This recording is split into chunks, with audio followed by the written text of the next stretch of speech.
Luiz Gonzaga, chegamos na 10ª edição da nossa Zabumba, Caminho Suave. E hoje, um convidado para lá de especial, como todos os que já passaram aqui. Tanta gente passou informação boa, né? Que é a cartilha, Caminho Suave, a Zabumba. E hoje, nós temos aqui... Não vou falar o nome, Luiz sempre que apresenta, que o MC é você, né, Luiz? O mestre de cerimônia é você. E hoje nós temos aqui um arquiteto, urbanista, de renome, né, Luiz? Sabe muito mais do que nós dois juntos e muito mais gente aí. Com certeza. E ele ainda não está aparecendo, mas já vai aparecer. E... a gente vai falar um pouquinho de planejamento urbano, que é a especialidade dele, né, Luiz? Claro. E Atibaia está com uma conversa forte de planejamento urbano, que devia ter tido, não teve, era para ser, e tem prédio, não é prédio, tem água, não tem água, como é que é o trânsito. E ele vai esclarecer esse aspecto técnico para a gente, do que foi e do que será, certo? Certo. Então, gente, se liga aí que a conversa é séria. Vai lá, Luiz. O nosso convidado... é o Sérgio Jaratin, que eu conheço há bastante tempo. Eu não vou falar o número de anos, porque compromete a minha figura. Eu vou parafrasear o Sérgio. Faz tanto tempo, foi depois que os continentes se separaram ou foi antes? Essa história ele vai contar. Porque esse é o marco da nossa conversa. Exatamente. Né? Separação dos continentes, não é, Sérgio? Seja bem-vindo. É uma imitação de Eduardo Bueno. Uhum. Só que eu fiz um acréscimo. Disse que, chegou um momento que não dava para ter toda a terra junto, precisava separar. Aí chamaram um antepassado meu para ver para fazer a planificação dos continentes. Aí eles se separaram, ele fez o projeto, eles se separaram. Assim começou o planejamento, urbano, né? Naquela época. É relativamente recente. Meio novo, É novo, é coisa nova aí da terra. E a gente queria conversar, além de saber um pouquinho da história que tem, o Sérgio tem uma história fantástica nessa área, né?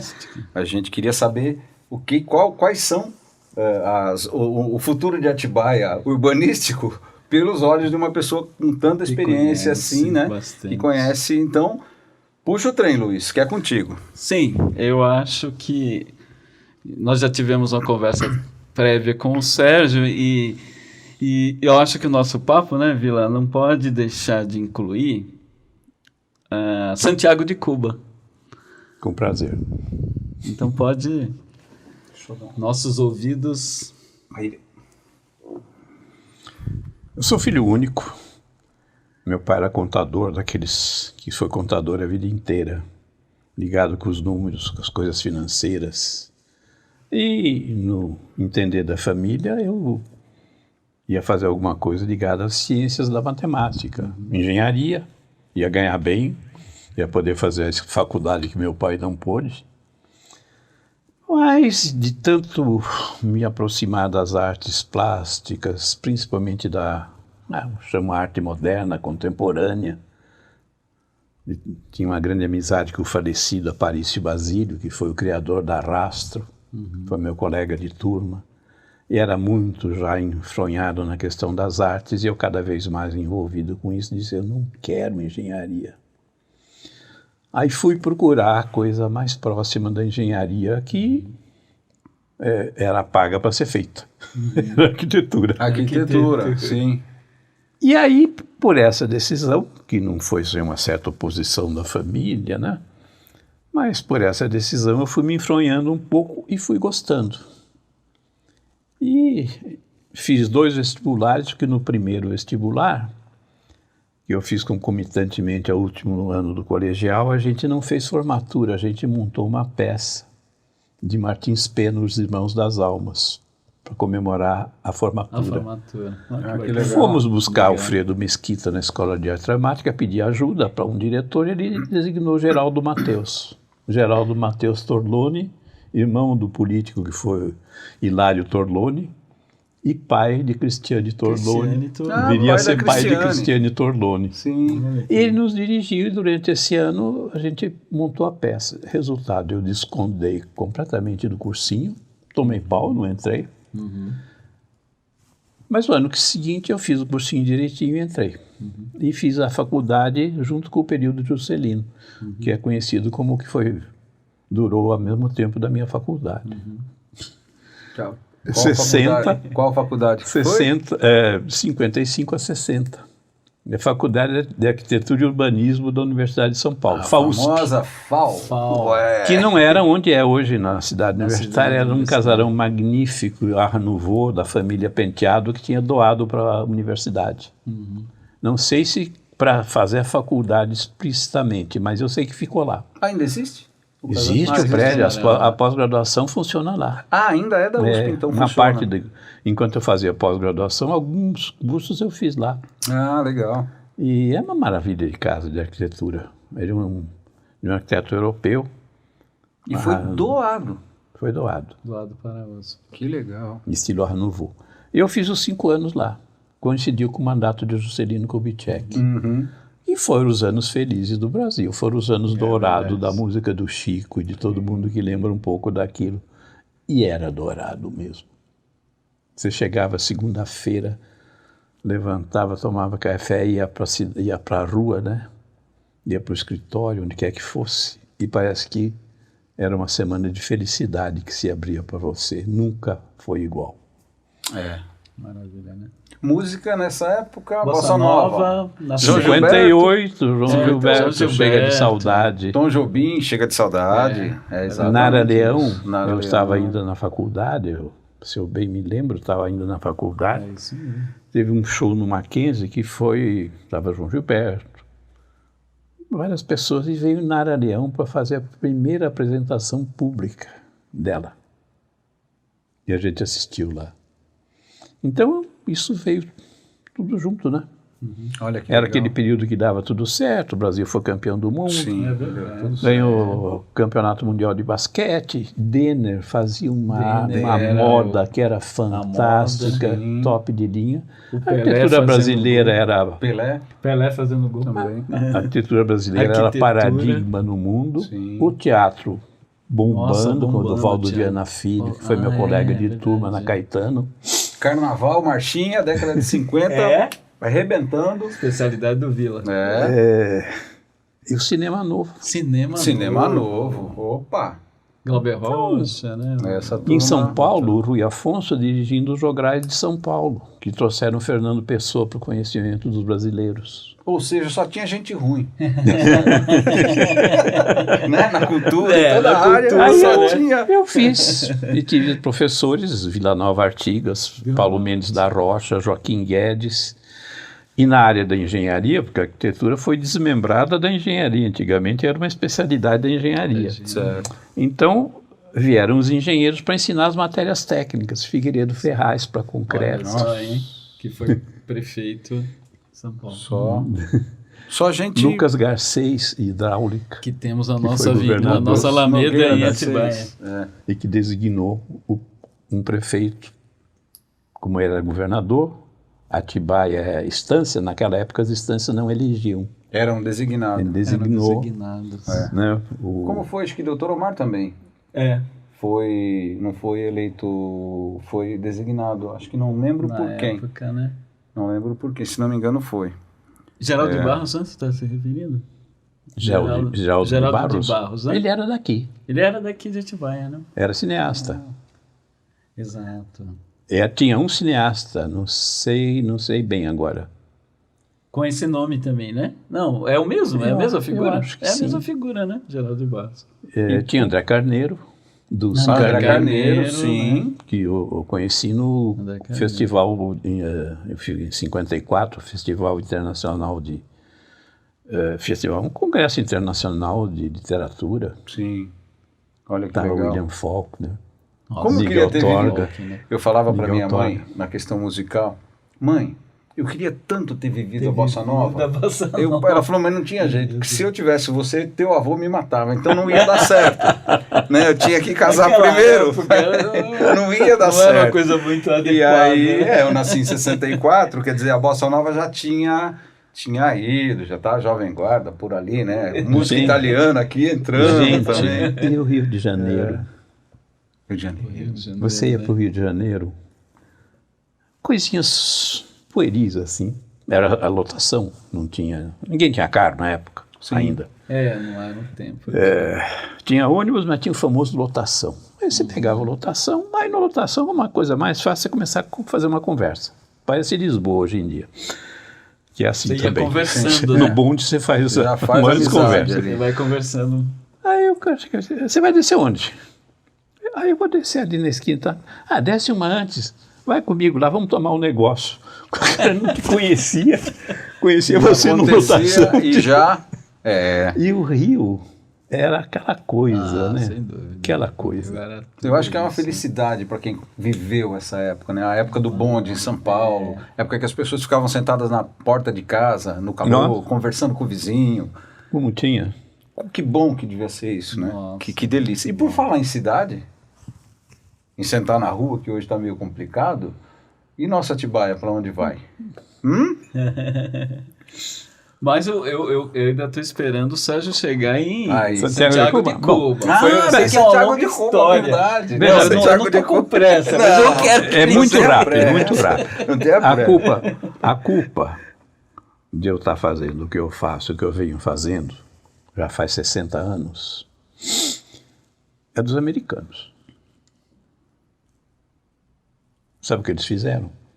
Invadiram Cuba em Crise dos 1961, mísseis, né? 61. botando uns contra-revolucionários refugiados nos Estados Unidos, Estados que eles Unidos. armaram, deram um navio para eles, e eles tentaram invadir Cuba e levaram uma surra homérica da Revolução, com Fidel Castro na cabeça.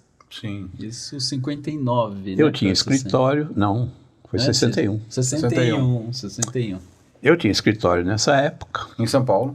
em São Paulo, na Vila Buarque, onde eram os escritórios de arquitetura, eram tudo na Vila Buarque. E o Instituto de Arquitetos também lá, Sim. que era um grande centro de reunião de pessoas. Embaixo tinha o clubinho dos artistas, amigos da arte. Sim. Foi lá que eu conheci Paulo Vanzolini, Ó. Paulo Vanzolini. Que mas legal. estava Solano Trindade também. Uhum. E o Assis, um escultor, enfim, muita gente. Era um lugar de reunião. Mas então eu tinha o meu escritório na Vila Buarque, a gente tinha rádio, ficava o rádio ligado o tempo todo. E eu fazia arquitetura de projeto, de edificação, decoração. Fiz várias coisas assim, junto com o Sérgio Tepperman e o Rafael Gendler, que eram meus sócios. Numa casa. Quem tinha uma casa igual, uma casa geminada, ao lado era Valdemar Cordeiro, um dos criadores do concretismo no Brasil, muito chegado a gente. Enfim, aí estou ouvindo o rádio e vem a história da invasão de Cuba. E é claro que a gente ficou muito mobilizado, teve manifestação na Praça da Sé, e eu me lembro que eu cheguei na FAO, porque o que nós vamos fazer? A gente estava formado há pouquíssimo tempo. Cheguei lá, estava Flávio Império, Rodrigo Lefebvre, Sérgio Ferro, fazendo uma bandeira de Cuba. E o Rodrigo Lefebvre dizendo, como é que faz mesmo para dividir em 5 o círculo? Aí eu ensinei para ele, então fizeram. Quando chegou nessa noite na Praça da Sé, aquela imensa bandeira de Cuba, e deu certo. Repeliu-se a invasão, como eu viria a ver depois, foram presos muitos dos participantes, inclusive que tinham sido policiais no tempo da ditadura de Batista. E começou a vir na minha cabeça uma coisa. Estamos aqui dando apoio aos companheiros cubanos, mas eu quero estar com eles. Eu quero estar lá. Eu quero ir para lá, eu vou trabalhar lá, vou trabalhar com eles. E deu a coincidência que veio um arquiteto cubano, eles estavam contratando, na época, porque tinha uma programação grande de habitação popular e de planejamento, inclusive. Nessa época eu não sabia bem a coisa do planejamento lá. Mas eles estavam contratando porque os arquitetos cubanos, diante da Revolução, estavam bem de vida. Eles viviam bem dentro daquele regime, tinham projetos e tal. E foram muito para Miami, foram muito para a Flórida, migraram. Eles ficaram sem, deu a coincidência na minha disposição, encontrar esse arquiteto. Aí fui eu revelar isso para os meus amigos, seis colegas se juntaram na ideia. Para ir. Para Cuba. Aí passamos para esse contato, os nossos nomes e tal, e nada, não vinha. Aí final desse ano, final de 61, a Fania Abramovich, já falecida, uma grande amiga minha, ela é autora de vários livros, tem mais de 1 milhão de exemplares vendidos. Histórias na coisa para criança, que ela era pedagoga. E ela foi num evento, foi numa festividade da Revolução, que é o 1º de janeiro de 59, né, que foi a entrada em Havana, e a comemoração é 1º de janeiro. Ela foi lá, aí dei o contato, ela fez o contato com o Poveda, o arquiteto, e deixou tudo encaminhado, mas voltou, chegou a março, abril, não vinha nada, aí os meus colegas disseram, precisa na embaixada, vá lá. Daí alguém, eu vou lá. Se fui. Peguei o avião para o Rio, fui lá na Embaixada de Cuba, cheguei lá, estava quase na hora do almoço, fechando. Consegui entrar, tinha só um funcionário, expliquei a nossa situação e disse, olha, não tenho nada aqui, não sabemos nada, mas deixa aí o nome de vocês, se vier alguma coisa. Eu estava dando o nome, ele disse, vocês são de São Paulo? Então pode ajudar a gente, porque tem umas passagens aqui que nós recebemos e não sabemos como chegar. Eu disse, mas somos nós.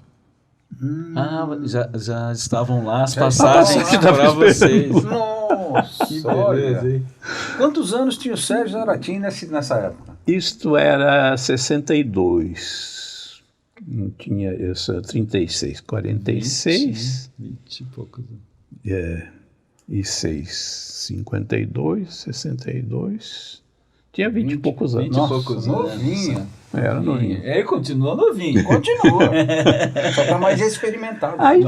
Só que de todo mundo que era para ir, inclusive o Samuel Spiegel, falecido, que além de arquiteto e artista plástico, era um cara de uma mão fantástica, muito amigo meu, do Mackenzie, não veio para ele. E veio para 3 colegas, aliás, para 4. Para mim, para o Sérgio Tepper, para o Milton Pinheiro e o Zé Luiz Backhäuser.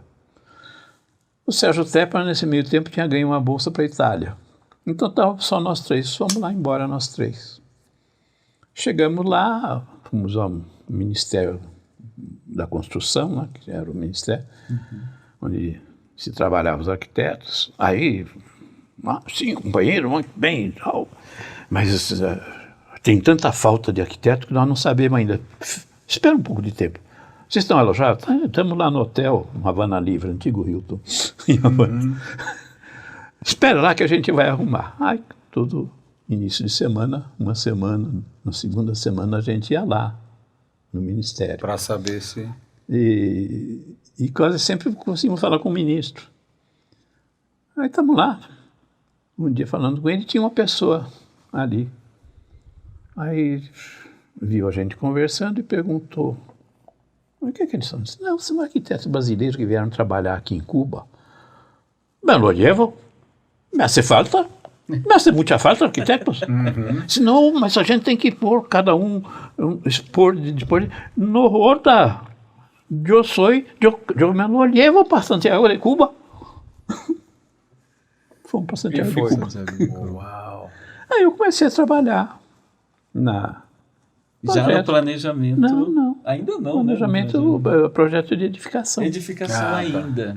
Mas lá tinha a planificação física, né? Porque com a mudança, com o triunfo da Revolução, acabou-se muito com o mercado, inclusive com o mercado imobiliário. Então tudo tinha que ser planejado. E vinha uma junta central de planificação, que ficava em Havana, mas fazia o planejamento fortemente centralizado para o país inteiro.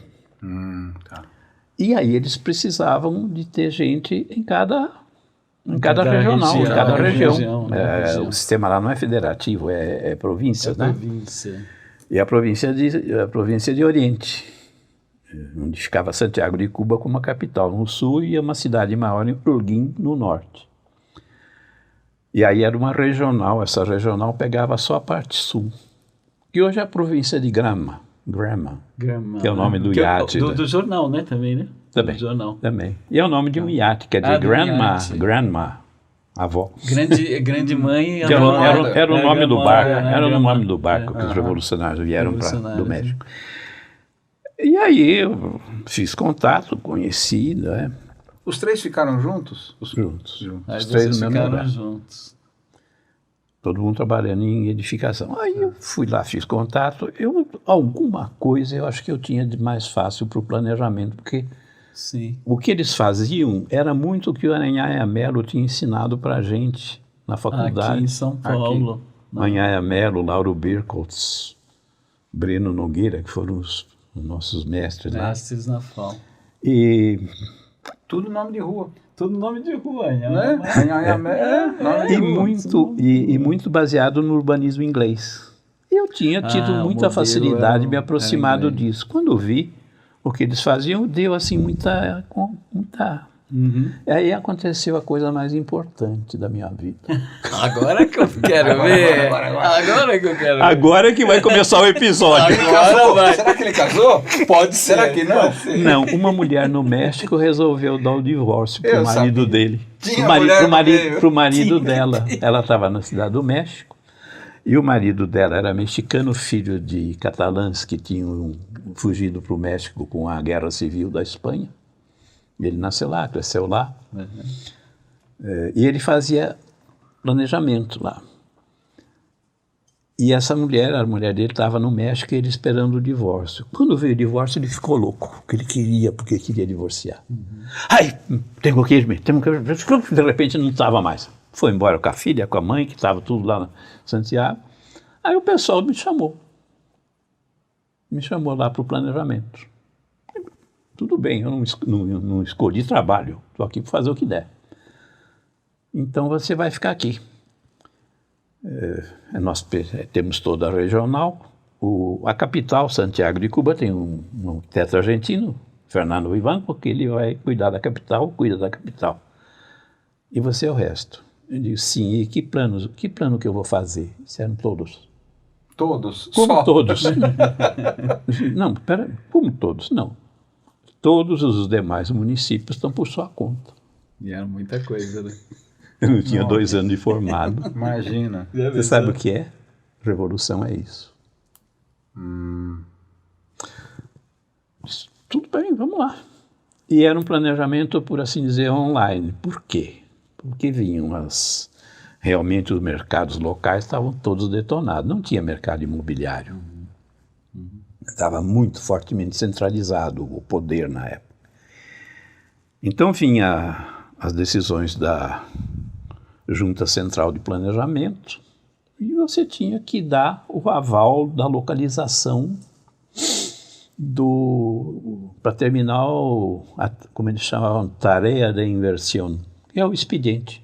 É o expediente daquele projeto. Se você não desse a localização, não faziam. Aí chegava assim, Cine em Contramaestre. Contramaestre era um município, que não tinha nem mapa. Pô, onde é que eu vou pôr esse cinema? Vai pegar o jipe. E o turista até lá. andando pela cidade e tal. É aqui. Para colocar um cinema. Escolhia um local. E fechava a tarefa de inversão. Então, por isso que eu digo, um planejamento online, em tempo real, não era ficção. Sim. Não era para fazer demagogia. Para mostrar que se tem planejamento. Tinha mesmo. Tinha, de verdade, né?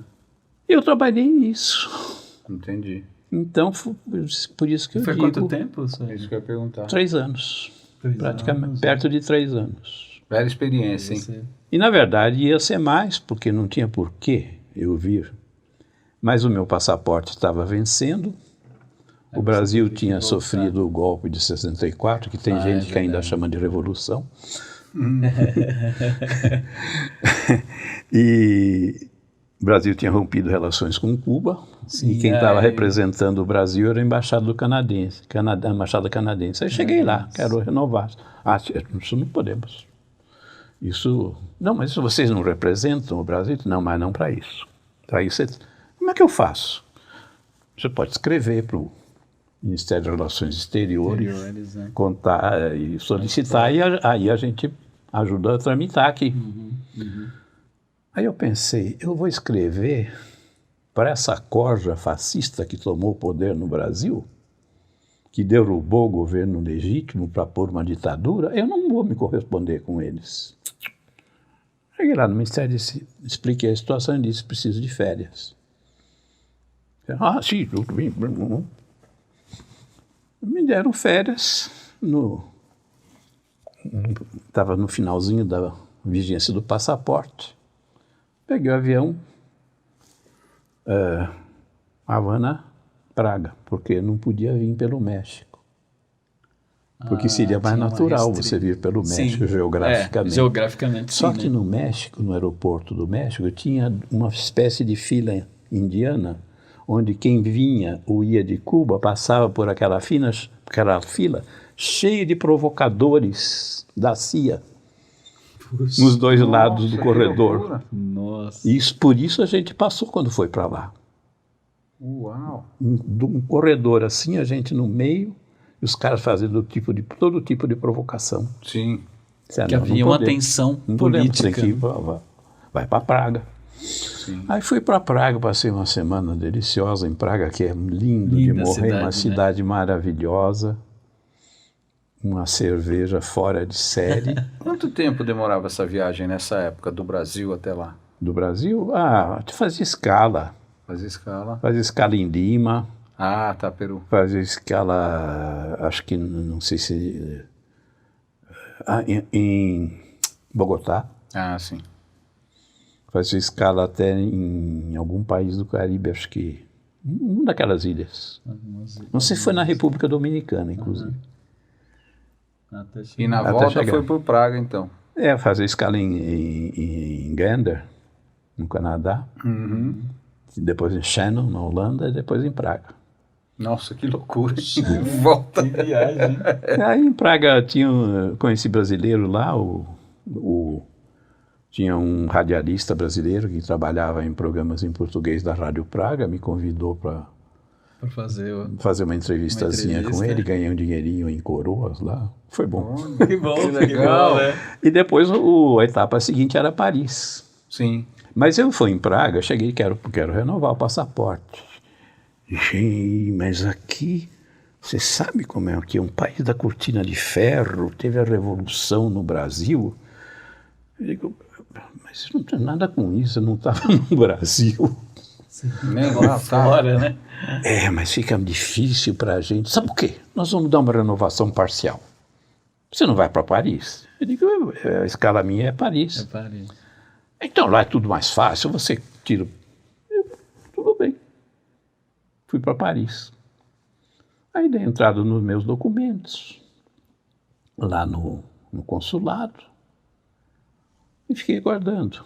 Aí veio a notícia, olha, venha para cá tal dia. Fui lá no consulado, um funcionário atrás do balcão, meio velhinho, um pouquinho desmunhecado.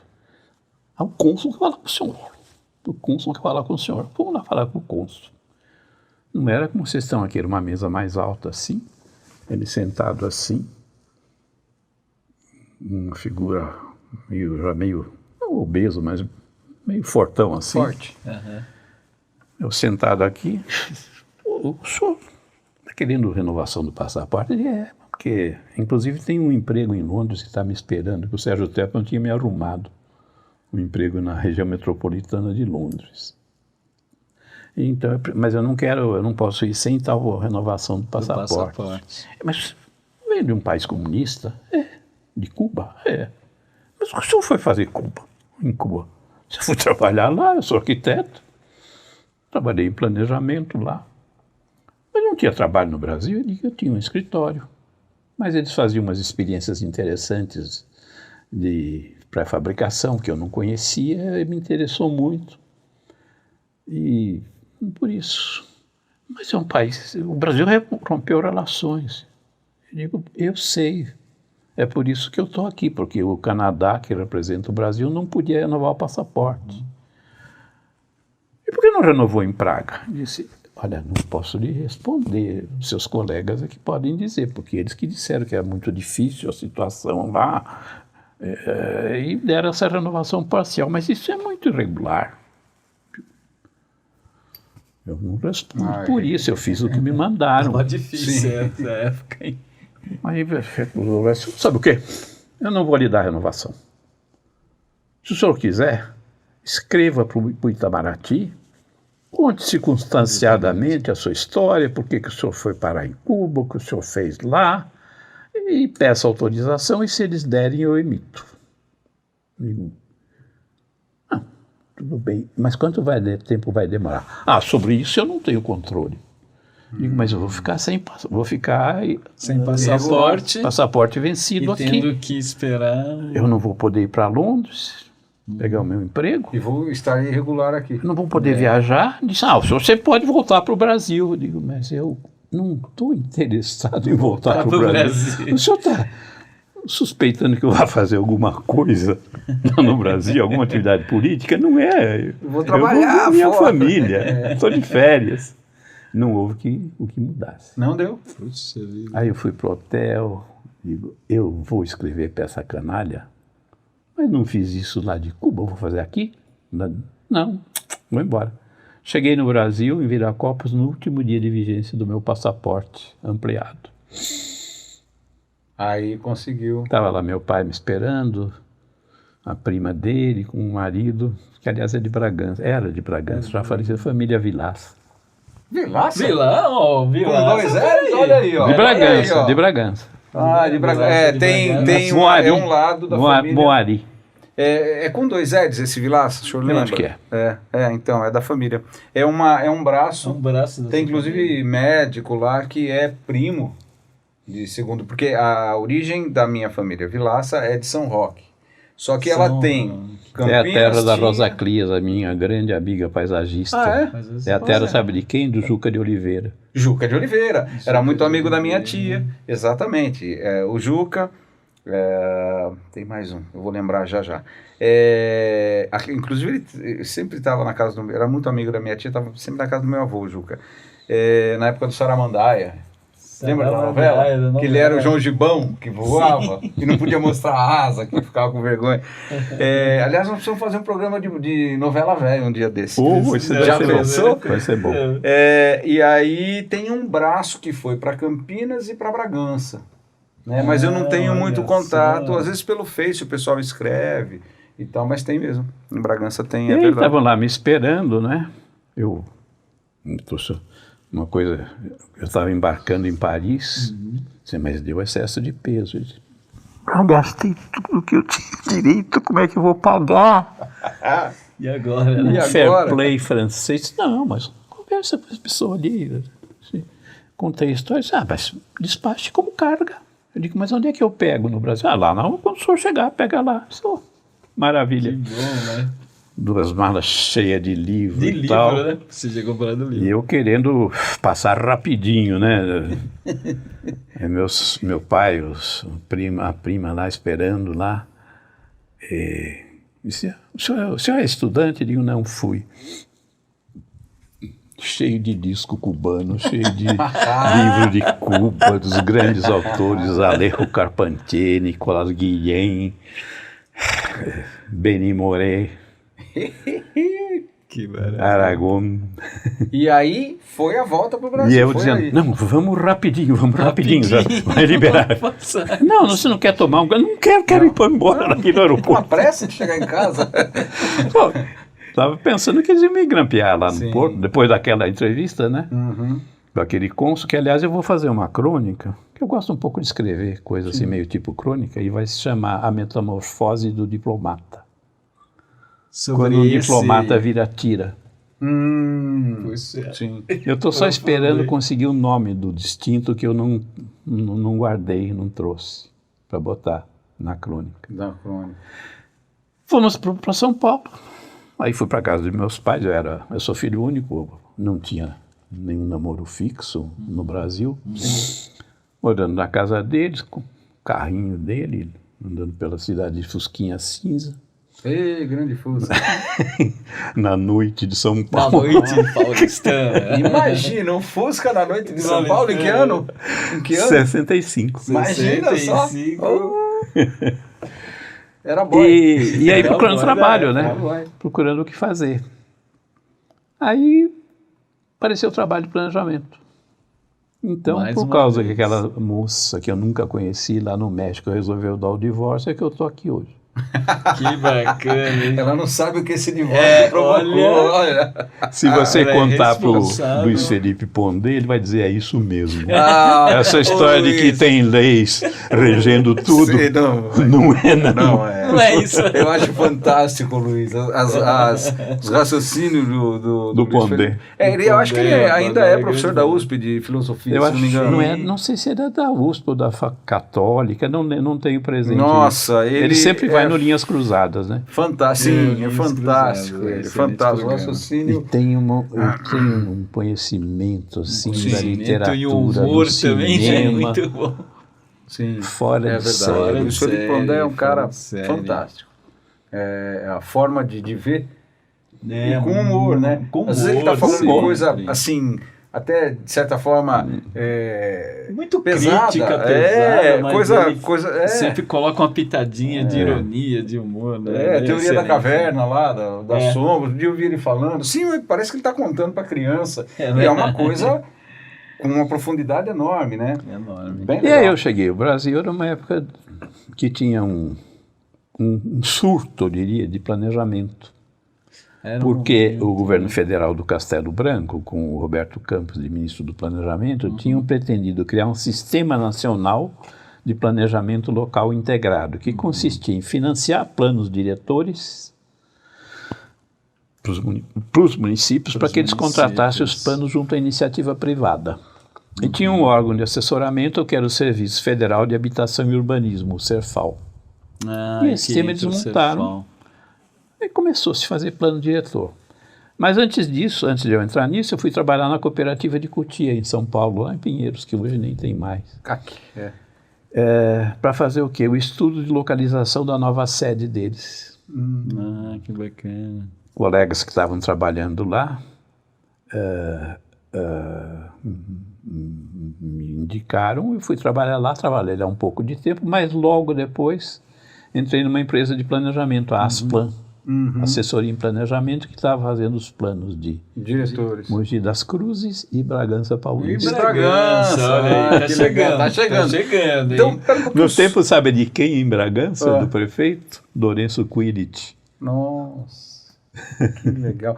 Eu só uma pausa aqui, um tempo, só para explicar para a galera A viagem. a parte técnica. Não a parte A técnica, parte o técnica. que é perguntar para um técnico explicar, né, de uma maneira mais simples, porque a gente ouve falar toda hora, né? Plano diretor, plano diretor, plano diretor, que é plano esse diretor. tal de Você é o plano cara, diretor? é o diretor da empresa É, que o chama diretor plano? do plano. O que é um plano diretor de uma cidade? O que faz? Para que serve?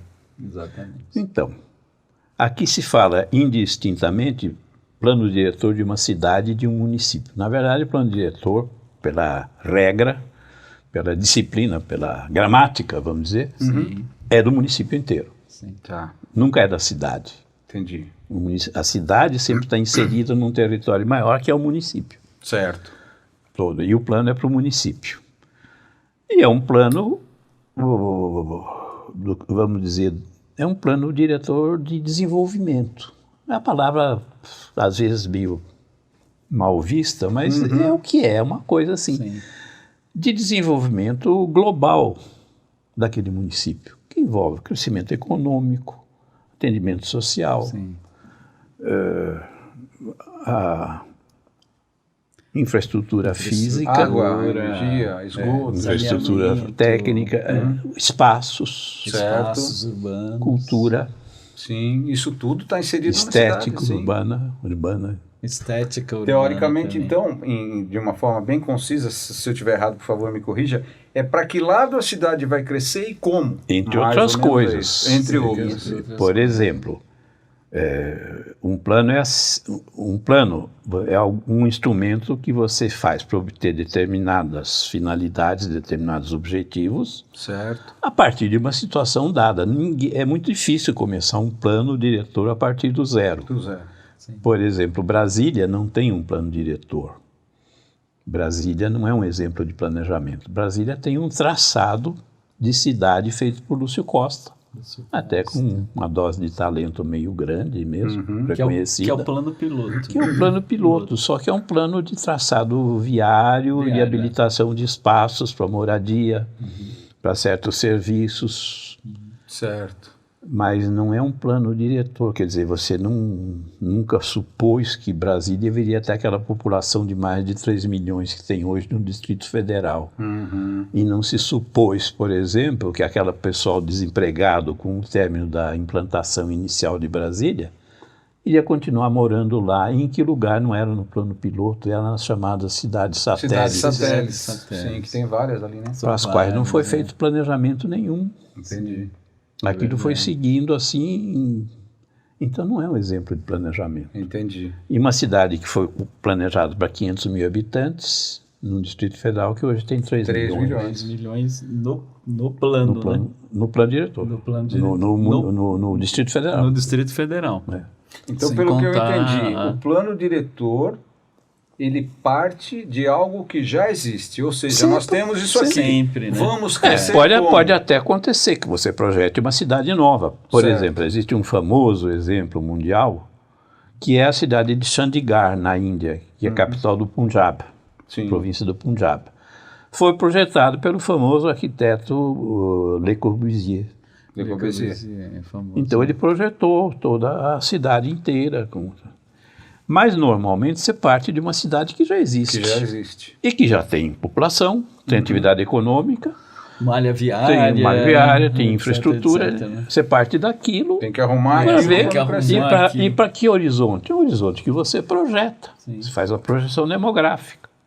Vê a taxa de crescimento, a natalidade, fertilidade. Entendi. Essas coisas da demografia. E vê o emprego. E vê o emprego também, né? Então o emprego é majoritariamente industrial, é de serviços? É agricultura. Ou é como no Vale do Silício, de desenvolvimento de tecnologia da informação? Né? Sim. Tecnologia, inovação. E estas coisas são profundamente substantivas. Sem elas, você não pode conceber o futuro dessas. São subsídios. Porque o plano é isso, onde estamos e para onde vamos. São os rumos de uma cidade. E para chegar lá de uma maneira organizada, racional, existe o plano. Porque se você não deixar, não tiver o plano, vai para lá. Sim.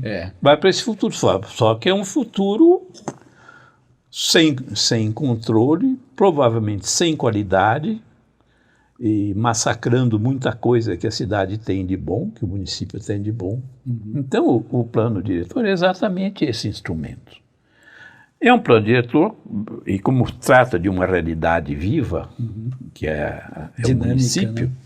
É que ele muda, né? Vai mudando, né? Você faz um plano diretor hoje para um universo de 10 anos. 10 anos é o Mas daqui até né? lá, o que acontece? Daqui até lá, você tem, se você faz planejamento para valer, e não para mostrar para o público, você vai vendo se aquelas diretrizes estão bem. Você vai revisando, então, né? Se tem novas e tal, daqui a 10 anos você tem base para fazer os outros 10 anos e assim. E é isso que constitui o chamado processo de planejamento permanente. Sem o qual nenhum plano diretor faz qualquer sentido. E o plano diretor é uma lei? Veja bem, ele é aprovado por lei. É aprovado por lei. Em muitos lugares, como em Atibaia, ele foi feito que ele fosse lei complementar, o que é um grave equívoco. Porque uma lei complementar, o que é? Eu sempre comparo com um polvo. Tem a cabeça do polvo e tem os tentáculos. Qual é a cabeça do polvo? É a lei orgânica do município. Quais são os tentáculos? São a lei do processo de planejamento e participação comunitária, dentro da qual, e ela dá as regras do planejamento. Então é dentro dessas regras que você elabora o plano, que você faz o acompanhamento, depois faz a revisão e atualização. Isso é o processo. Então a lei do processo, que dá as regras disso, tem que ser uma lei complementar, porque ela é como o apêndice o tentáculo do povo, ele faz parte do povo. Claro. Só que não é a cabeça do povo que é a lei orgânica, mas então é para isso que é a lei complementar. Um plano diretor, alguma coisa que tem transitoriedade, que em 10 anos tem que ser revisto e atualizado, não pode ser lei complementar.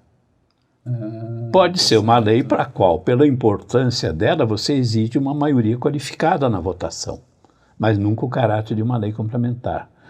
Mas o legislador, lamentavelmente, não se dispõe a ouvir estas ponderações. E sai bobagem. E nesse sentido, Sérgio, em que momento nós estamos em Atibaia? Em Atibaia existe o histórico do que aconteceu antes de 1964. Certo. Não, desculpe. Desculpe. Imagina. Que eu falei tanto de 64. 64. Antes de 2004. 2004 Porque o que aconteceu? O Beto foi eleito e me ligou em São Paulo. Eu trabalhava na Emplasa, que era a empresa do Estado, fazia o planejamento da Grande São Paulo. E que progressivamente, muito por proposta nossa, foi ampliando para pegar aquilo que é o polo econômico de São Paulo, que é o polo econômico do Brasil. E que não se resume à Grande São Paulo, aos 39 municípios da Grande São Paulo.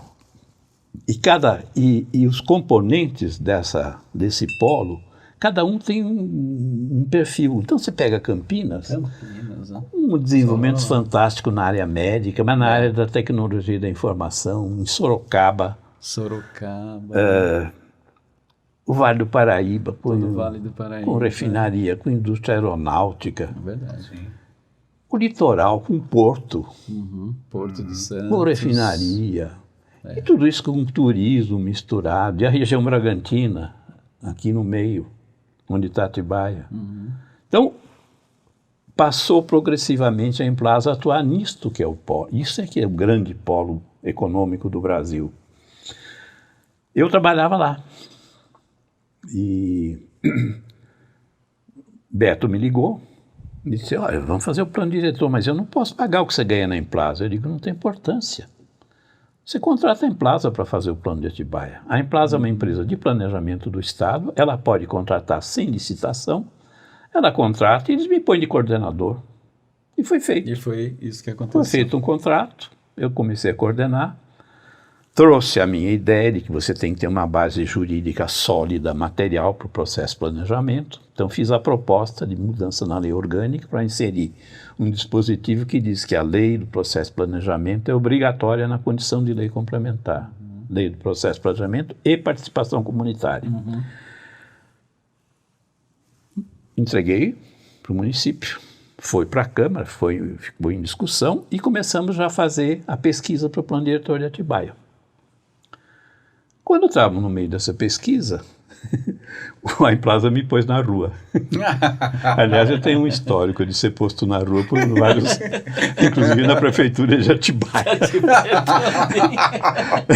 Se quiserem uma aula sobre demissão, eu dou. Olha, essa aula é muito importante para nós. Especialista em demissões.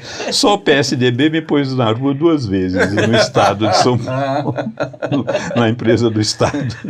Experiências. Aí aconteceu uma coisa, a gente costuma dizer que a nobreza não existe na vida política e é mentira. Sabe o que Beto fez? Disse para ele, Beto, sinto muito, mas eu estou na rua. A Emplasa me pôs na rua. Fizeram contato com você? Disseram, não.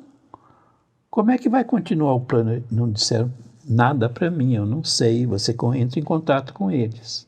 Aí ele chegou, ligou para lá, rescindiu o contrato. Opa, olha aí. Rescindiu o contrato com a Emplasa, aí disse, olha, agora você vem. Agora você pode trabalhar aqui. Aí eu vim. Mas eu vim só quando a mudança na lei orgânica já tinha sido feita e aprovada, e já tinha a lei do processo de planejamento, a 493. E aí deu continuidade. E aí eu dei continuidade ao que eu já vinha fazendo lá. Fizemos, no ano de 2006, fizemos o plano diretor, de acordo com o que estipula a lei do processo. Então o primeiro plano diretor de Atibaia foi em 2006? Não. No tempo do Cido Franco houve um plano que eu nem conheci direito. Eu não tive condição de conhecer direito. Foi do Cido. O ideal teria sido. Certo. Mas até a documentação, não sei onde é que estava, então eu não pude. Tem todo um histórico disso. Entendi. Mas, de fato, o primeiro plano, assim, que para de pé mesmo, é de 2006. Sim. E eu sempre costumo dizer, houve 52 reuniões públicas de discussão do plano. Nossa, incrível. De 48 dessas 52 foram promovidas pela Câmara Municipal de Atibaia. Ou seja, participou, o público participou. Participação Com discussão, comunitária. com audiências públicas em todo esse tempo. Só pedir um tempo, que você viu que o Marcelinho levantou aqui na frente de novo a placa. De novo? Ô, Luiz, nós não compramos mais tempo dessa vez? Eu pensei que a gente tinha investido nossos Poxa, recursos. o Zarati trouxe a grana dele lá de fora, nós juntamos tudo para pagar. Deixa eu falar com o Marcelinho aqui embaixo. Marcelinho, é o seguinte, dá um tempo aí que a gente já volta. Soma um pouquinho, o cachê hoje vai ser maior, né, Luiz? Ou o cara já levantou a placa, você viu, entrou na nossa frente aqui de novo. Agora eu vou correr. Cara. Diga. Não, precisa correr não. Foi aprovado, uma semana depois o Conselho da cidade reuniu, tomou conhecimento da lei aprovada, a lei do plano, e agendou-se com o Conselho da cidade a discussão das prioridades da implantação do plano. Ou E seja, curiosamente, e para meu orgulho, a primeira proposta que veio do Conselho foi o Plano Municipal de Educação. olha, Para você ver que o plano diretor é um plano de desenvolvimento, não Ele é um abrangente, plano né? urbanístico ele somente. abrange mais. Então, o legal que eu achei que foram 52 reuniões. Olha, na audiências, Câmara, olha né? quanto teve de participação. E olha que Público nível de humanitário. Câmara nós tivemos. Sim. E logo em seguida começamos o trabalho da legislação de uso e ocupação do solo, que é um dos instrumentos principais do plano da implantação do plano diretor.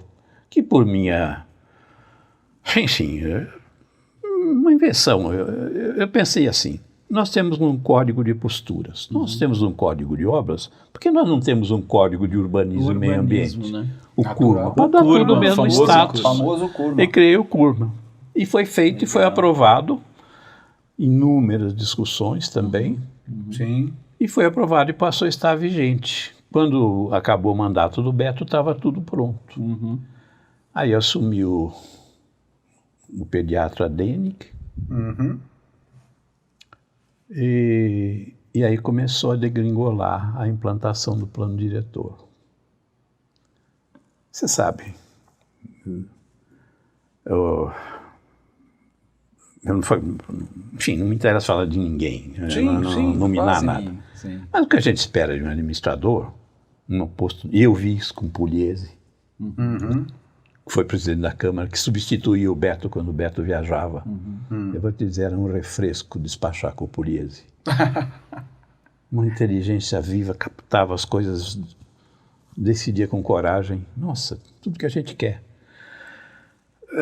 E a gente espera isso. Sim. Não se espera que um prefeito saiba tudo do planejamento, do urbanismo, Sim, da cidade, natural. da demografia, mas ele se assessora. Sim. Para isso ele tem equipe. Para isso. Os secretários são auxiliares De cada área, da gestão. Gestor, Sim. né? É isso mesmo. Infelizmente não aconteceu. E desde então, Atibaia foi andando para trás. Entendi. Eu, infelizmente, não pude acompanhar isso, porque tinha uma coisa muito simples e muito elementar, eu precisava ganhar vida. Sim. E por culpa daquela mulher lá do México, eu ganho a vida com essa coisa, com essa disciplina do planejamento. Ela é responsável. A culpa é da mulher. da A culpa é sempre da mulher. Sempre da mulher, sem nenhum machismo. Sim. E eu tinha que fazer trabalho, Entendi. procurar trabalho. Aí eu fui fazer, sei lá, fiz São Sebastião, fiz o Você fez. Nossa, Ubatuba, você citou aqui várias. fiz São Caetano, né? São Caetano do Sul. E uma parte Guararema. desses eu fiz na Emplaza. O Suzano eu fiz na Emplaza. Suzano, Barra Mansa. Santana de Parnaíba, Santana de que eu fiz Parnaíba, duas vezes. Parnaíba. Mogi das Cruzes. Mogi das Cruzes. Campo Grande. Campo Grande. Embu. né? Embu. Embu. Eu já perco até a conta às vezes. Terminou o último, eu sei que foi Praia Grande. Praia Grande foi o. E eu só tive uma interferência assim mais pro final, assim. Sim. Não foi completa como poderia, mas enfim. E eu não podia acompanhar o que estava acontecendo aqui. Entendi. Nesse período. E isso dura até hoje. Sim. Mesmo que agora eu não tenha trabalho nenhum, porque eu sou aposentado já há 4 anos. Há 4 anos E não é há 4 anos que ninguém me chama para nada. Sim. E aí houve uma audiência pública sobre um empreendimento imobiliário Aqui em Atibaia. aqui em Atibaia, lá no Sinitá. Aí eu fui com as pessoas que eu conheço, Ana Paula Bethalter, principalmente, que trabalhou com a gente na prefeitura, que me incitou aí, até o filho do antigo prefeito de Atibaia,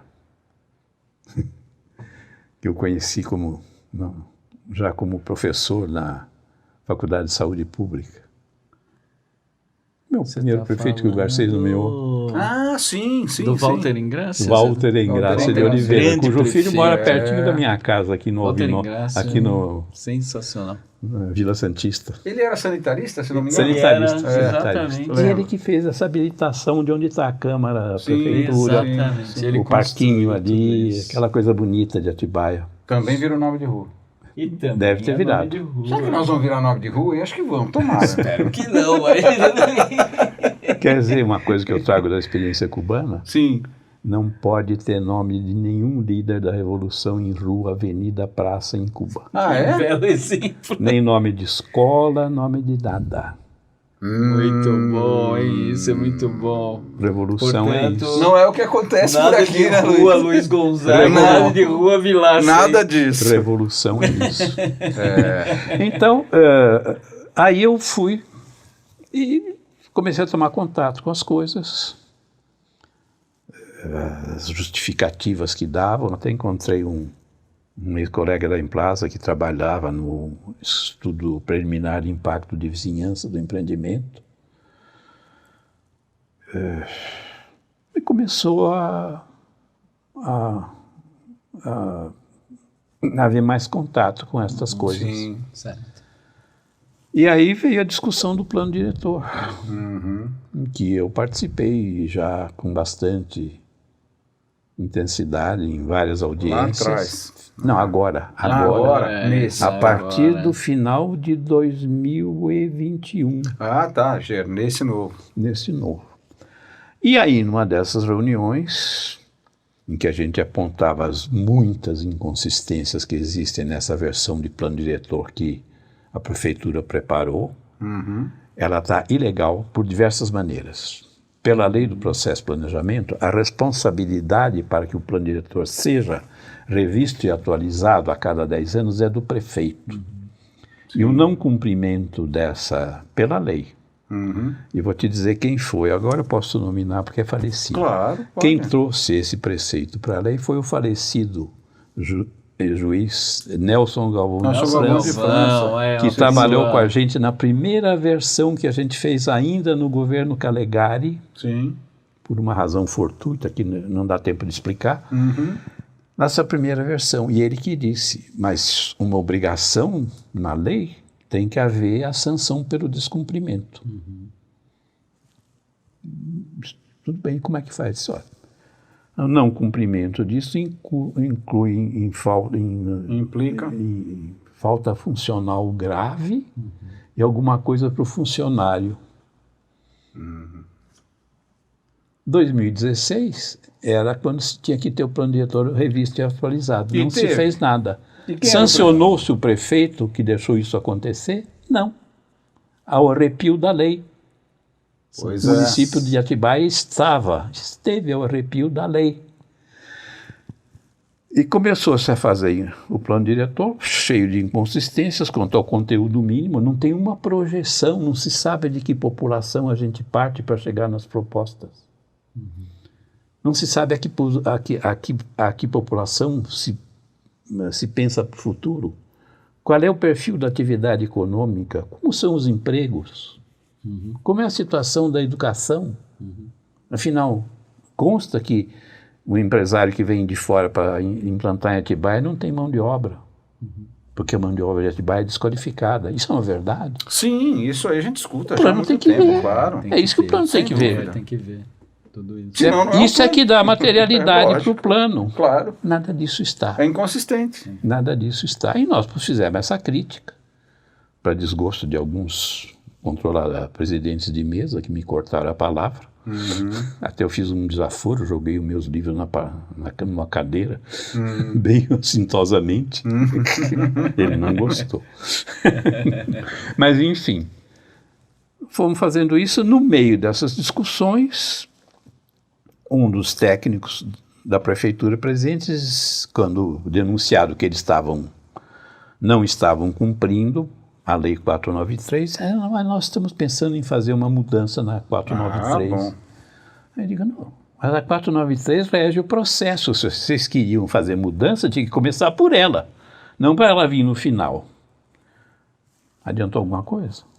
Acabou posto em discussão na Câmara um projeto de reforma que desfigura completamente a Lei 493, tira qualquer responsabilidade do prefeito por não atualizar e rever o plano no prazo adequado, tira o conteúdo mínimo decente, dizendo conteúdo mínimo está no Estatuto da Cidade. Isso é mentira, isso não é verdade, isso é um grave erro, porque o Estatuto da Cidade dá um conteúdo mínimo para o plano diretor que não preenche o que precisa de ser conteúdo mínimo do plano diretor, porque não fala em projeção populacional, de emprego, de situação econômica, de meio ambiente, de nada, de infraestrutura, nem nada.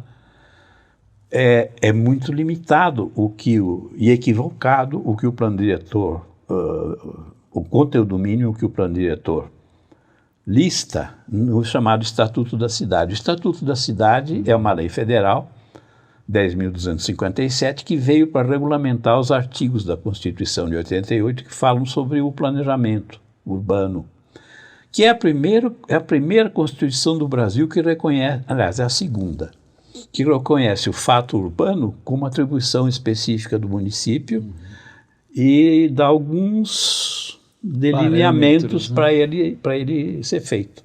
Eu digo que é o segundo porque a Constituição Imperial de 1824, que Dom Pedro I outorgou, no mínimo dava alguma coisa sobre a responsabilidade das administrações locais na organização das cidades e do território.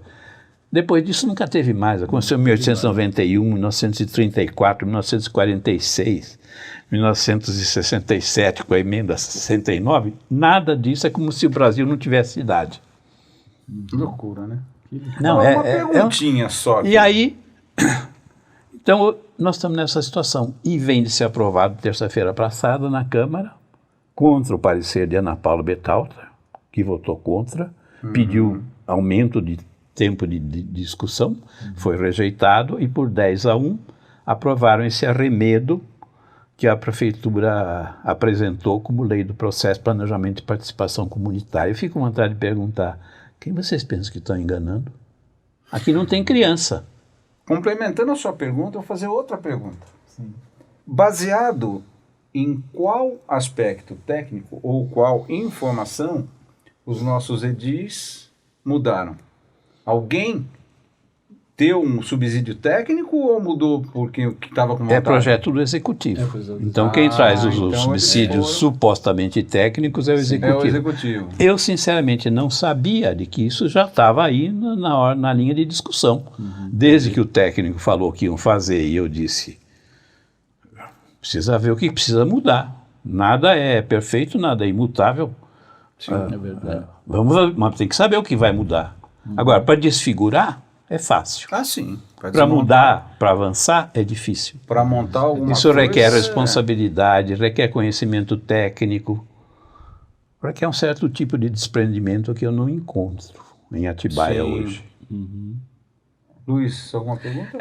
A verticalização é o que assim, mais nos incomoda como moradores, como cidadãos, né, Sérgio? E tem tudo a ver com o que você está... porque, veja bem, além de todas as projeções que a gente tem num plano, tem alguma coisa que também ele tem que levar em conta, que são os valores. E tem valores que, bem ou mal, a comunidade de Atibaia cultiva.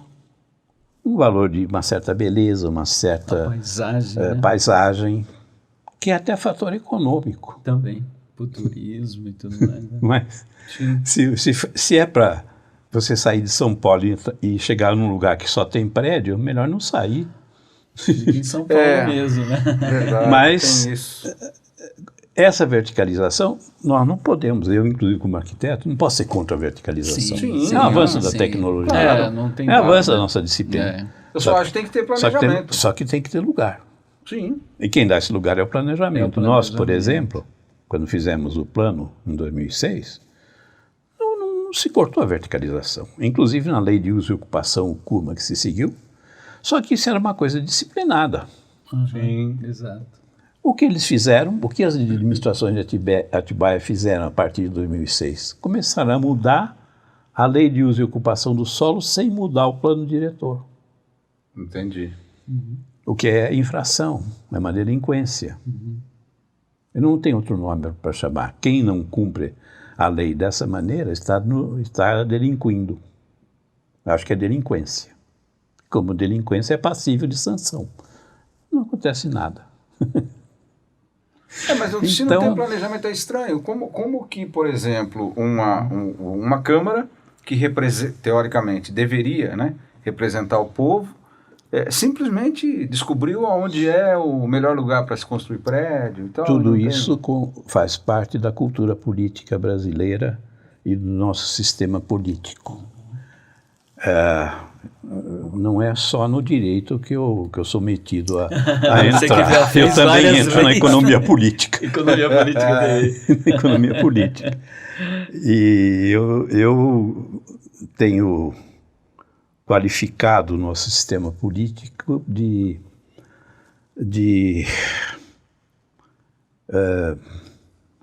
populismo paternalista. Populismo paternalista.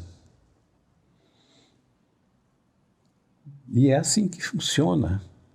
E existe Populismo o exemplo, por quê e paternalista por quê? Só para populismo, explicar por que é o para nós. populismo? Qual é o maior populismo que nós tivemos no Brasil? 15 anos da ditadura de Getúlio Vargas. É verdade. Que você vai cortejando a historiadores população, dizem isso, né? por exemplo, faz uma lei que, do ponto de vista econômico, é uma aberração, que é a estabilidade no emprego depois de 10 anos de serviço. Quando a economia começou a abrir bastante para o capital estrangeiro, com o golpe de 64, que fizeram das primeiras coisas acabar com isso. O que eu acho que já podia ter sido acabado se a democracia de 46 em diante tivesse feito o trabalho que tinha que fazer, que era rever os erros, as irresponsabilidades do período ditatorial de Vargas. Mas não foi. Mas ele inaugurou o populismo, era o pai dos pobres. É dos pobres. Bom, Chico. Lembra disso? Para a história Sim, com claro. esse título. Então isso é o populismo. Sim. Perón, na Argentina, foi populista. Foi populista também. Inclusive com o apoio da Evita, que A essa é uma Evita, figura... sim. Porque isso centra muito na figura do dirigente máximo, É verdade. que acumula a condição de sabedoria, ele sabe o que é bom para o povo. Sim. No povo não município ele precisa sabe o que dizer, é né? bom para a cidade, É verdade. né? Ele sabe o que é bom para a economia que quer atuar na cidade. Ele é o salvador da pátria, né? E ele não presta, não discute com a população. Não tem nenhum instrumento de... E é paternalista. E é Olha, paternalista. olha como eu faço o bem sou para Paulo, Como eu sou vocês. legal. Eu sou o Como eu pai faço o de bem vocês. para vocês. Eu sou Olha, o pai que dos legal. pobres. Pai dos Eu pobres. asfalto um monte de rua. Sim. Eu abro a área urbana, a área rural, transformo em área urbana para ter bastante loteamento. Sim, olha que Para legal. ter emprego para quem implanta o loteamento, para quem comercializa o loteamento. Só que não. Só que, Só que, Só cadê que esses não. números só aí, que né? o buraco é mais embaixo. Claro. É, verdade. Quando você mexe nessas coisas, você mexe no meio ambiente, você mexe em valores, a paisagem, você mexe na beleza. Por que a estética é maldita? Não, a estética urbana é um valor tão material quanto Claro, qualquer outro. Sem dúvida. E Atibaia, bem ou mal, tem algumas coisas a esse Sim. respeito. Tem, sem dúvida. Então são valores que estão entranhados no imaginário da população, e quando você vai fazer o plano diretor, você tem que levar em conta. Claro. É. Não é uma peça fria, né? Não, é material. É material, mas Porque a não- beleza urbana, o meio ambiente, são tão materiais quanto qualquer negócio Exatamente. econômico. É isso que... sempre na minha audácia de entrar na economia política, A visão econômica que tem o populismo paternalista brasileiro é da chamada economia vulgar, conforme foi definida por alguns filósofos que não agradam muito ao sistema de poder dominantes como Marx. Ele que cunhou a expressão economia vulgar, uma economia que só lida com aspectos de lucro, de investimento, etc. E não dá conta das outras coisas que a economia tem que dar conta. Teria que dar. Porque a população está essencialmente, como ele mesmo demonstrou, em cima da economia. Sem economia não tem sociedade. Não acontece, sem dúvida. A roda Não tem gira. sistema de poder roda sem não gira. economia. É isso mesmo. Luiz, alguma outra pergunta? Não, da minha lista aqui, claro, eu continuaria, sabe, Fazer Sérgio? segundo tempo. Fazendo terceiro- um segundo. Eu continuaria, mas eu gostaria que o Sérgio comentasse, mesmo que resumidamente, as peças de teatro que ele escreveu. Ah, sim, tem esse lado que nós falamos. Esse lado é muito bom. Foi mero, como dizia o amigo meu, irmão desse meu grande amigo de Salvador. Ele estava fazendo uma prova de história, acho que no ginásio, ele estava sem saber nada. E veio a pergunta, quem foi que descobriu o Brasil? Aí tinha um coleguinha dele que respondeu. Quem foi que descobriu o Brasil foi Melo Acácio. Porque a professora tinha dito que o Brasil tinha sido descoberto por Melo Acácio. E ele mandou E ele copiou 0 para os dois. Melo Acácio. Então, Melo Acácio é o que me levou a essa coisa. Em teatro, 92, ainda na administração do Cido Franco, a minha amiga Isis Gonçalves, Isis. muito amiga da Terezinha, minha ex-mulher, que também foi atriz teatral, né? Ela foi a personagem principal no Sound of Music, na Noviça Rebelde, no Rio de Janeiro. Lírica, Primeira encenação de musical no Brasil. E em 92, no primeiro semestre de 92, a Isis veio me procurar, dizendo que tinha ia inaugurar a Casa da Cultura, e que tinha tido tinha um pedido para a Janda, Ele é Jandira Massoni, que era professora de música e que tinha falecido. Olha. Não sem antes deixar a ideia dela, que era fazer uma coisa sobre Vinícius de Moraes. E que ela tinha tido a ideia de fazer uma cronologia do Vinícius de Moraes e tal, mas morreu. E aí você pediu ajuda. Aí a primeira ideia que veio na minha cabeça, eu digo, não, nós não vamos fazer o percurso cronológico do Vinícius, vamos fazer o percurso existencial dele. Ele já deu muitas pistas sobre isso, não vai ser difícil. Eu fui para a casa da Isis, não era a casa que ela mora hoje, eu não me lembro bem onde é que era.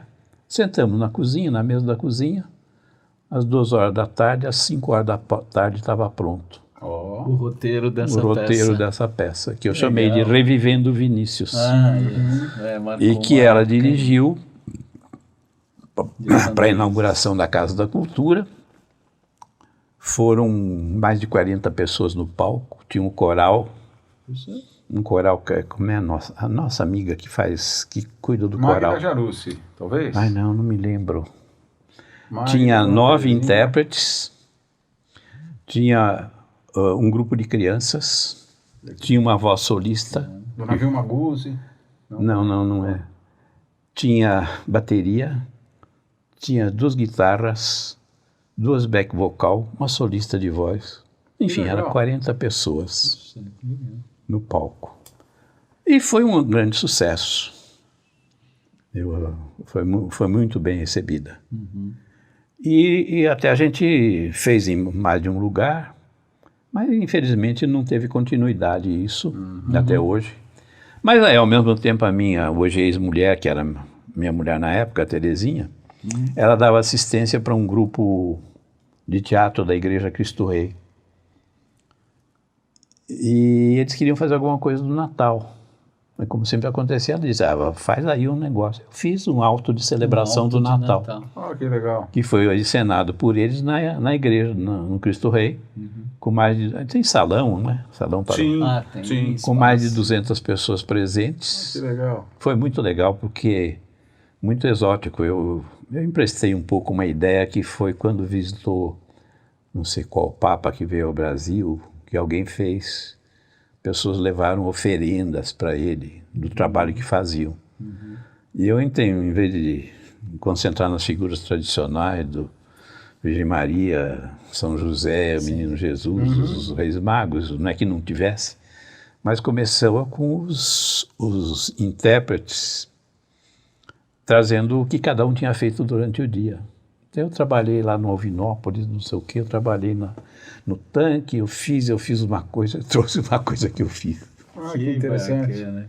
E tinha um animador de auditório, vestido com uma roupa toda assim, que entrevistava o público. Quem que é o mais novinho que está aqui? Aí entrevistava o nenê. Que legal. Mais velho. De onde que você é? Sou de Caetetuba, sou de Piracaia, sou da Área Paulista. Que legal. Tinha essa animação toda. E nesses presentes tinha um som, né? O cara que trabalhava com o som. E no meio do som ele começa a fazer barulho, não se entende. Se eu quero dar minha oferenda. Certo. Aí ele traz o Fatto per la notte di Natale, de Corelli. Opa! Aí sim, hein? Caramba! Então foi uma Que coisa legal. que foi muito bacana, deu muito certo. E Então, nas horas vagas, ele é arquiteto e urbanista. Exatamente. E desse verdade. mesmo, né, como dizia o meu falecido ex-sogro, nesses movimentos, Movimentos. árabe, né? legal, Nesses cara. movimentos, ela fazia também assessoria para um grupo de terceira idade e deu a ideia de fazer uma peça para eles representarem, chamado Retalhos. Entendi. Detalhes. Então é toda evocativa, tem muito o Adalto Santos. Adalto Santos, que bacana. Sim. Olha. Que Lá legal. vai bem longe esse tempo, bem sei. Triste e Berrante, passamos Triste e Berrante. Esse final de semana eu estava aqui. E aí me mandaram mensagem. Filha, você tá na TV. Na TV? Onde? Na TV Cultura. Nós cantamos essa música com a orquestra. Com a orquestra. Passou esse final de semana de novo. Então, de tempos em tempos, eles passam lá na Cultura. Talvez foi essa Triste e Berrante. Esse espetáculo, é claro, o que está na cabeça dos idosos, dos velhos? É memórias. Sim, claro. Memórias boas, más, sem mas dúvida. todas significativas, né? Dúvida. Então tem uma coisa, eu acho que é do Ribeiro Couto, na velha praça adormecida, por onde agora ninguém passa.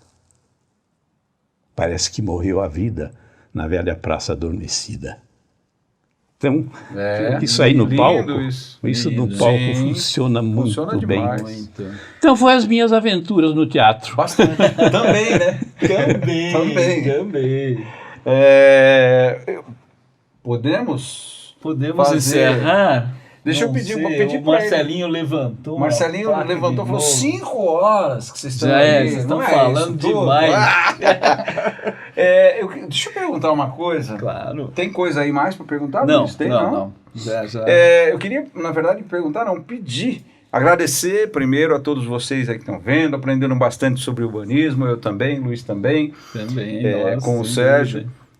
Obrigado você ter dado esse presente pra gente, né, Luiz? Foi um presente. Presente. E, Sem gente, isso aí dúvida. é assim, ó, tá vendo o tamanho do caderno? É só isso aqui, a história. Que tem muito mais que a gente sabe dele. Então, eu queria pedir para você, Sérgio, Se vocês deixar quiserem, eu tenho uma historinha. Tem uma história? 33 dias de cana durante a ditadura. Olha, ainda tem essa? Tem essa. Ixi, meu Deus do céu. Uma mensagem, não, uma sugestão, Sugestão. para Atibaia, como no olhar do Sérgio Zaratin, Atibaia dos arquiteto sonhos, e né? urbanista e planejador. O que você sugere? Porque a gente escuta tanta coisa, né? A gente fala, cara, vai faltar água, não vai ter onde jogar o esgoto, não vai ter energia, o trânsito. Então, e as pessoas não sabem, hoje a informação chega muito rápido e às vezes o pessoal deturpa por falta de informação, né? Então, o Sérgio é uma pessoa que conhece profundamente isso, então eu acho que era legal que ele deixasse uma mensagem para isso, uma diretriz, da visão de um técnico, especificamente técnico, né? Bom, à luz daquilo que eu pude falar, Sim. eu só posso dizer, tem que retomar o processo de planejamento em bases materiais decentes como ele já teve, que não são hoje, infelizmente, Sim. nos atuais. E com participação, mais que tudo. Aí, o mais importante é a participação popular. Popular, sim. E que não pode começar na hora que você convoca uma audiência pública. Tem que começar no local, no bairro. Sim. Eu tenho sempre falado para as pessoas com quem eu dialogo sobre isso, gente, tem que fazer um trabalho propedêutico junto a essas populações para que eles saibam no que eles estão envolvidos e quantas coisas estão sendo manipuladas sem que eles A saibam. importância que eles têm na participação deles mesmo. Claro, é difícil isso, Sim. porque o dia a dia, ganhar a vida, arrumar comida nos tempos Sim. de hoje no Brasil, eu nunca pensei nos tempos de Juscelino que a gente chegar num período que tivesse falta de comida para a população brasileira, e é o que nós estamos vendo. pois é. Então são coisas muito fortes. Fortes, É verdade. natural que o cidadão esteja com prioridade para isso. Sim. Claro. Mas é um pouco da vida moderna. Tem que procurar fazer chegar Entendi. e ver que a voz de quem está sofrendo esse tipo de coisa, que tem que estar vendo degradar a sua cidade, degradar o meio ambiente do município, tem que ser ouvido. É. E que ele tem valores, sim, que são materiais, concretos, que tem que ser respeitados. Sim. É uma questão de respeito à população que a gente tem que resgatar mais do que tudo. Sim. Que, lamento dizer, não é o que eu tenho visto. Uhum. Eu acho que nós temos uma população atibaense desrespeitada no máximo, no grau máximo atualmente. Entendi. Eu lamento. Triste? Não, o que é o fato, não tem Estamos argumento aqui contra o fato. para ouvi-lo, como diz aquele radialista, né? Exatamente. Alguma coisa mais aí, Luiz? Não, da minha parte Gente, eu não. queria agradecer vocês por estarem aqui. Se inscrevam no canal. Vocês já viram que tem assuntos fantásticos aí, tem assuntos diversos. E hoje nós tivemos outro diferente de todos, De né? todos. Com um conteúdo enorme. Então, mais uma vez, Sérgio, eu gostaria de agradecer a sua participação. Porta está aberta quando quiser. Luiz Gonzaga, mais Obrigado. décimo, hein, meu filho? Décimo, hein? Então é isso, agradecer o Marcelinho que está lá do outro lado, ele só aparece aqui na nossa frente para levantar a placa. Levantando a falar que placa nós dos acabamos, minutos. né? Deixa eu falar com ele. Marcelinho, valeu, obrigado. E só, né, Luiz? Da próxima Só. nós vamos falar sobre Machado de Assis, Euclides da Cunha e o modernismo brasileiro. Nossa, já tá Só garantido. isso? Só, então vamos ver de novo, peraí. Machado de Assis, Euclides da Cunha e o modernismo brasileiro. Modernismo Nossa, Brasileiro por é. Sérgio Zarati. Isso mesmo. Só isso. Perfeito. Tá feito. Só vamos marcar a data. É já que a gente volta. Feito. Obrigado, gente. Obrigado, Marcelinho. Obrigado. Fomos. Tchau. Tchau.